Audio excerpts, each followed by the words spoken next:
Kag para sa good vibes, yari naman ang ginhanda namon sa inyo nga pang pa-good vibes, sininga weekend.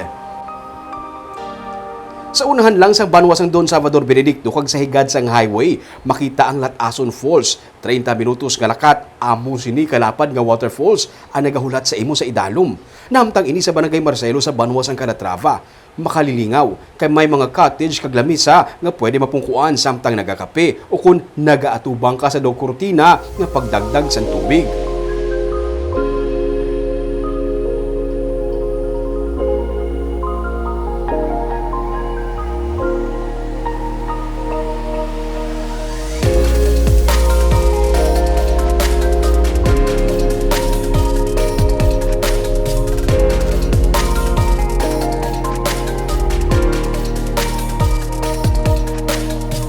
Ining atong tultulong sa Sabado sa tripping ni Roming.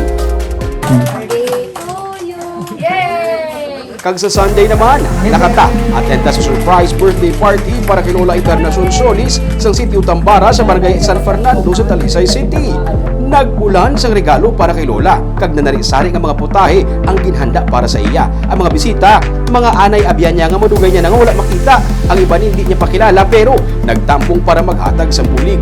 Emosyonal si Lola kag iya pa na istorya nga may isa siya gali ka bata nga ginpa-adapt sang una. Ang ginayo nila si mong bata, nga adoptaro nila. Napasugot ka na lang. Nabuhay ko mahimo, nabuhay ko sing pariente nga nagabulig sa akon. Ang istorya ni Lola kag ang iyang birthday party sa Domingo sa Baganihan.